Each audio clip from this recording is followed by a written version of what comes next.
Hi, my name is Hannah. I'm sitting here with four ladies from our Women Engineers at Phoenix Contact Club. We're celebrating February as Engineering Month, and so we thought it'd be a great opportunity to sit down with these four ladies and hear about their experience in engineering in college and especially at Phoenix Contact. So I hope you enjoy the conversation, and let's get started. So Jane, I'm going to start with you. If you could tell us a little bit about what you do at Phoenix Contact, how long you've been here, that would be wonderful. Okay. My name's Jane Hammer. I joined Phoenix in July of 2022, so I'm relatively new. And I am a product manager in the IFC RBU. Awesome. Thank you. Hi, I'm Samantha Schumberger. I am a development engineer with device connectors here at Phoenix Contact. I've been with the company a long time, right? a hot minute. So I started actually in high school. I job shadowed some engineers who work here, and then obviously went to school and then came back when I was a junior in college, working as an operator in the device connectors value add area, automation and manual assembly, which kind of led into an internship in product development with the IE group at the time, and then left right as I graduated college, and then came back recently in June to rejoin the device connectors development team. Welcome back. That's a lot of history at Phoenix Contact. Yes. That's cool. Thank you. All right, what about you, Megan? Megan Bartholomew. I've been with Phoenix Contact for almost 9 years.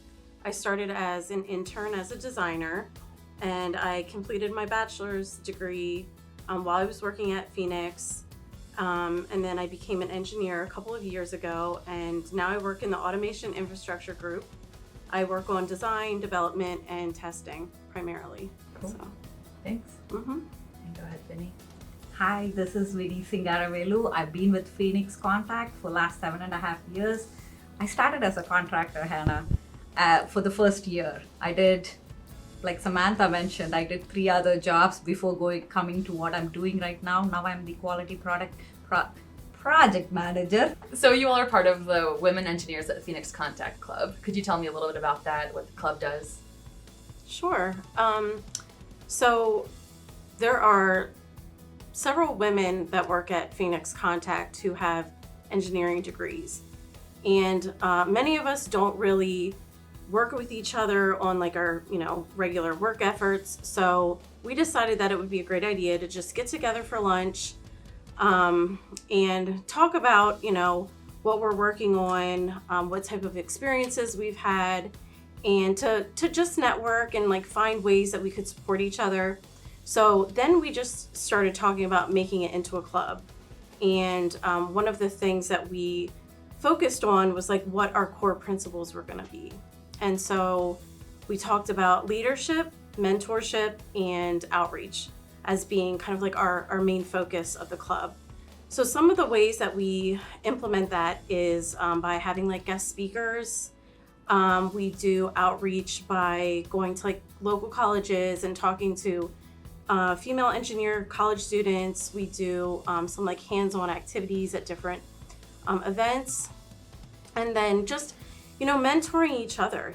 Everyone's got like a different place in the company. Some people have a lot of experience. Some people are new and they're just bringing like fresh ideas, and they're raising like some concerns that maybe people didn't really think about before. So that's like, the basis of our club. And I think we just, really support each other, and we have a lot of fun and we laugh a lot, and it's a great time.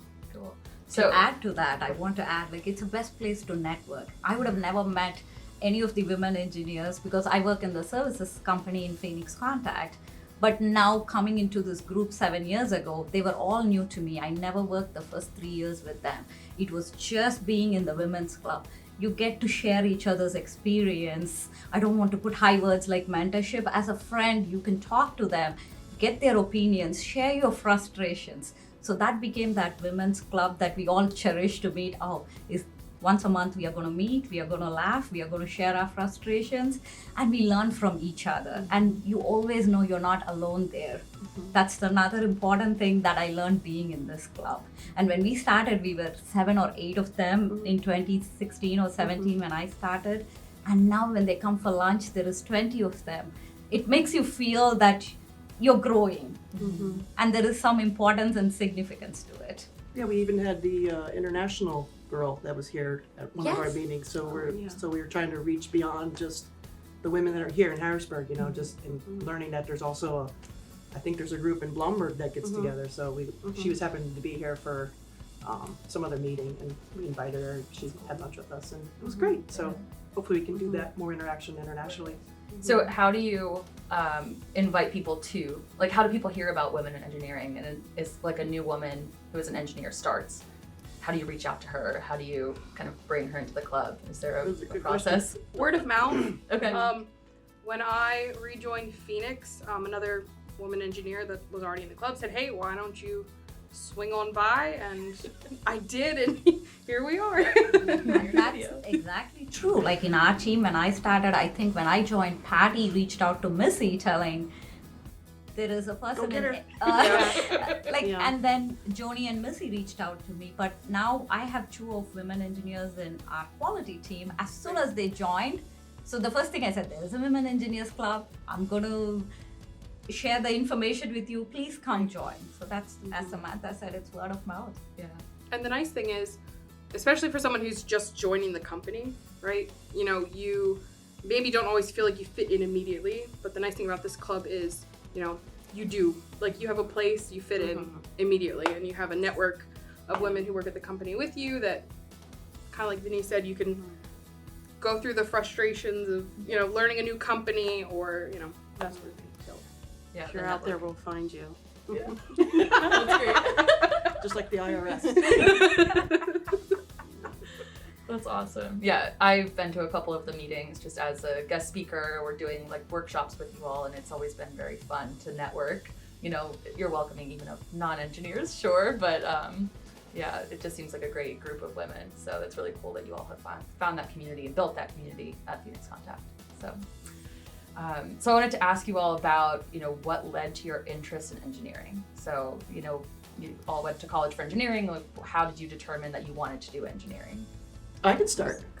For me, I kind of was like a late bloomer. I wasn't like one of these like nerdy kids on Stranger Things or anything, you know, from a young age. Although I wish I could have been. But I think it came to me when I was in high school. I was like, you know, math and science were my strongest and favorite subjects. So it was kind of like I was encouraged to take that route. And my father was an electrical engineer, so that was kind of like my path that I chose, and here I am. Nice. So what was your experience like in college? You studied electrical engineering? Yep, electrical engineering. It was great. Yeah, I had a great time. Not a lot of women though. There might have been 1 or 2 other EEs in my class, but they were like, they had their own little social network, and I hung out with my nerdy guys from the nerd dorm. And yeah, I had a good time, and but positive experience. Never felt like I was, you know, never like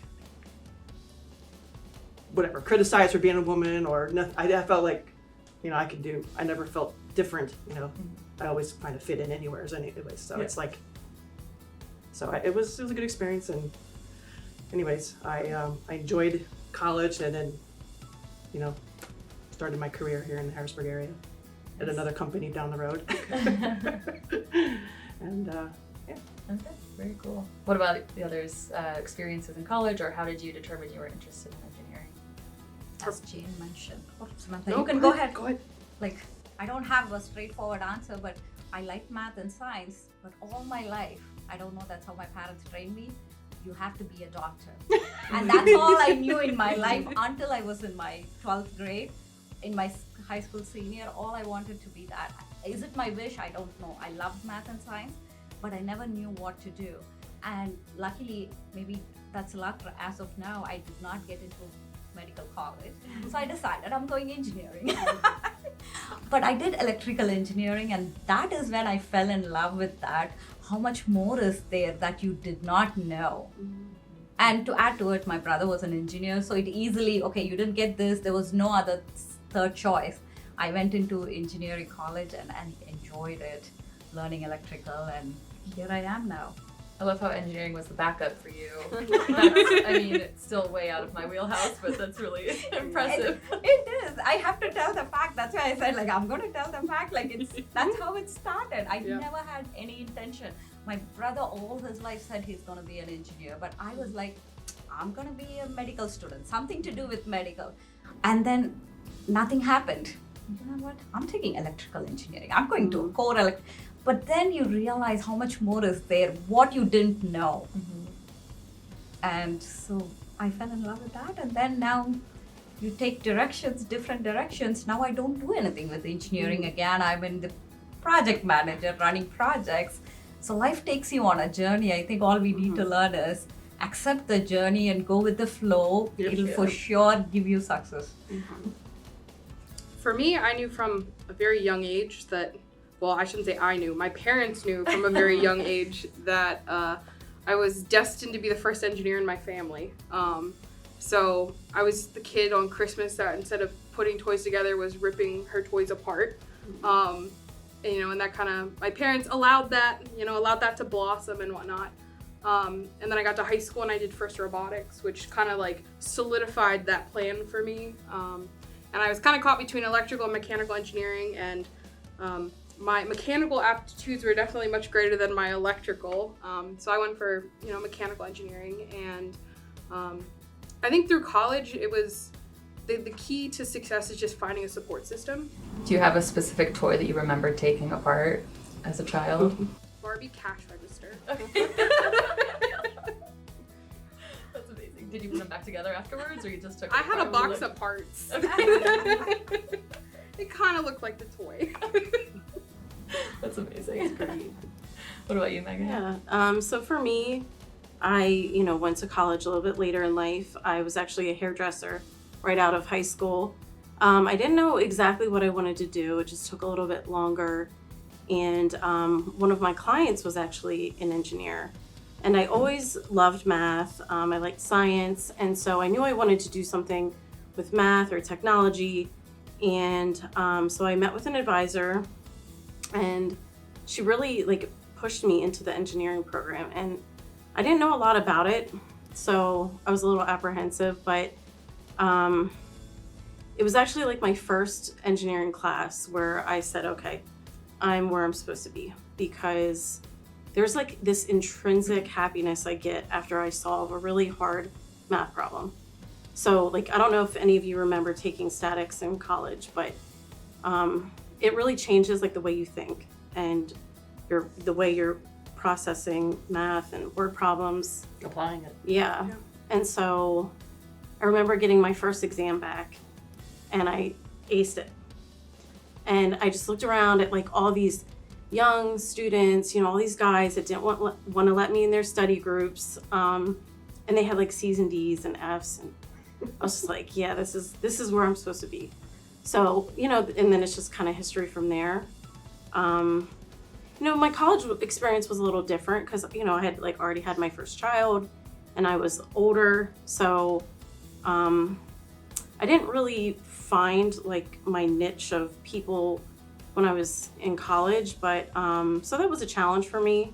But I think just being a little bit older and just like kind of knowing how to deal with life and managing things, it was still a good experience. You know, I was probably better friends with the professors than I was the students, but I still had a good experience, and yeah. Sounds like quite a few of you have had people kind of rooting for you as you're going through college and making the decision to become an engineer. And it's cool to see that you also have a team of people rooting for you here at Phoenix Contact as well. Yeah. So that's really cool to hear that story.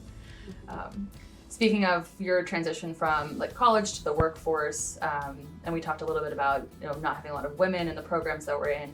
When you transitioned into the workforce, did you feel that there was any like resistance to a woman going into an engineering role? Did you experience any pushback or just challenges that were associated with being a woman in an engineering field? Yeah, I definitely didn't, because I got hired into AMP Incorporated and one of their design engineering rotation programs. So it was like a class of students that just came in, and it was a mixture of men and women. We had a class above us that was like our mentor. and there was women there, so it was like almost like not really college, but it was like you instantly had a community of people that were new to the company, new to starting their career, and it was a 2-year program, and once you finished with that, then you got placed into a permanent engineering position that fit with you and fit with the company, and it was great. Very good. That's good to hear, because we have programs that bring college graduates in as engineers and then, give them a rotational program and then place them. Yes. So that's good to hear that is such a good way Yeah, to it's very, start because otherwise it would be like, and I was coming from out of state, so it was like, I made a move down here, I knew nobody, and except, the people that I was working with, and that was like my, my start of my adult life. That's cool. For me, I don't know if it's resistance just being a woman or being from another country. For me, it was a total different experience, which adds being an immigrant to this country. So in the initial stage, even to dress up the way I'm dressed up today, I used to be uncomfortable, really uncomfortable, because somebody's gonna ask me, why is she? I already look different than the normal population here. That puts yourself in an uncomfortable situation. It's not a big deal when you think after 19 years, but 19 years before, when you're put first into another country, it's a real struggle. You're new to the place, you pronounce something, somebody has challenged in asking you, what did you say? And then you're like, am I speaking English right? I really had those questions in my head. And then when you go in for interviews, your engineering degree is not valued as much as here. Oh, you have a degree from India. Do you have any other certifications from US? So that was a kind of a challenge when I had to come here on a dependent visa, get your visa, and then you start to look for a job. You are in a roadblock in every direction.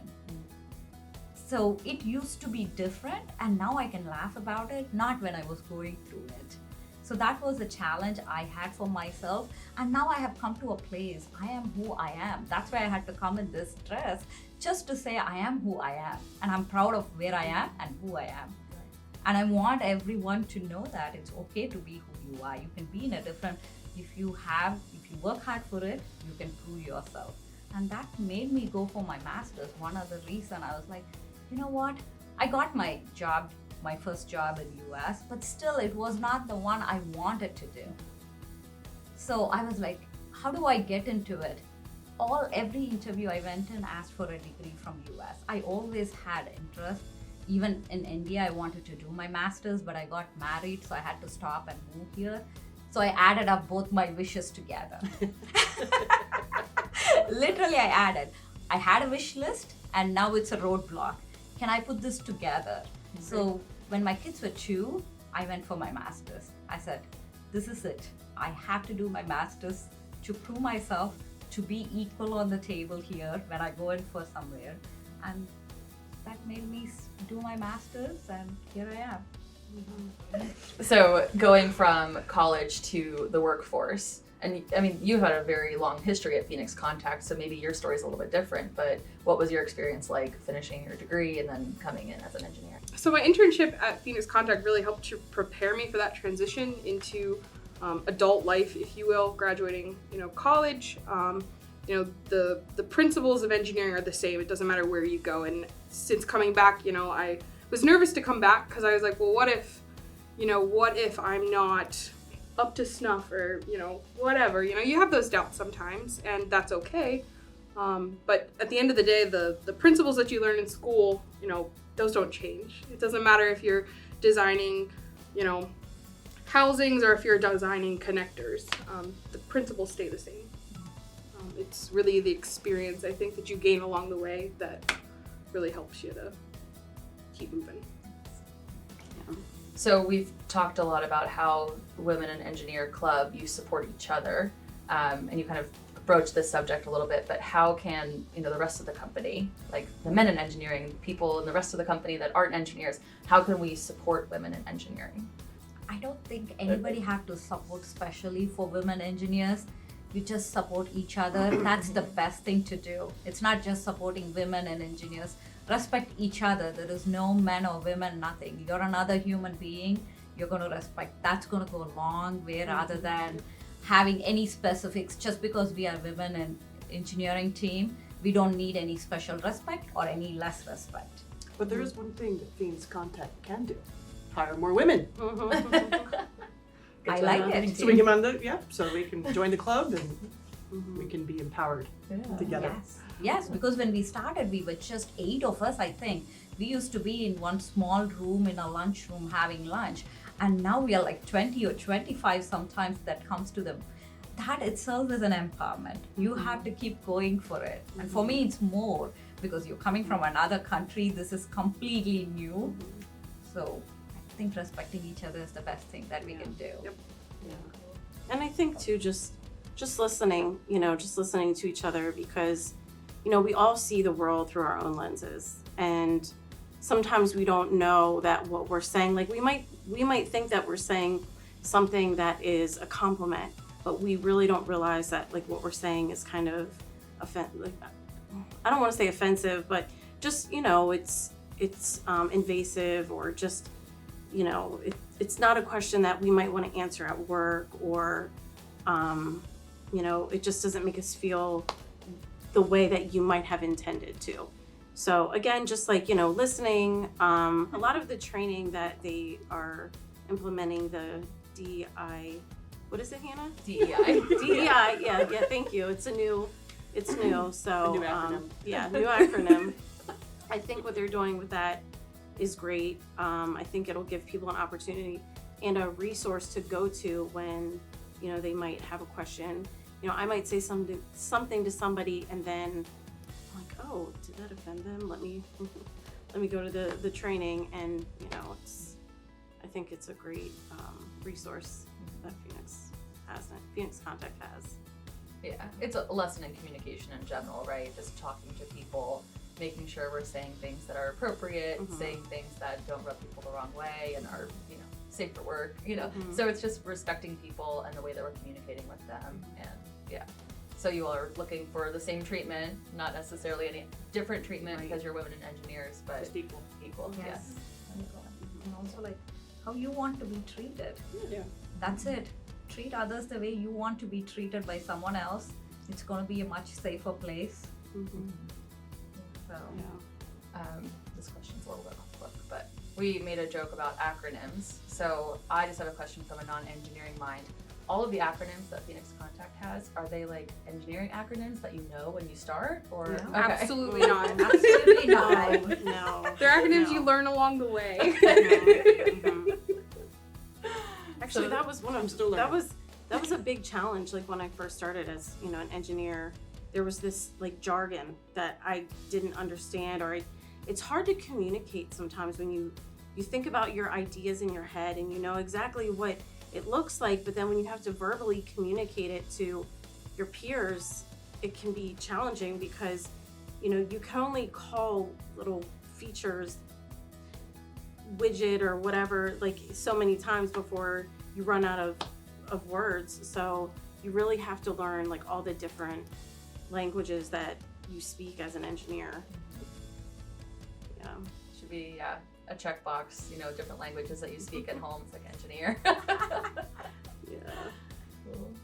It's especially important, I think, when you have a global company, right? Because like we have locations in China, we have locations in Germany, in India, so everyone's language kind of translates a little bit differently. So it's figuring out how to communicate effectively with not just engineers here in the US, but also engineers around the globe.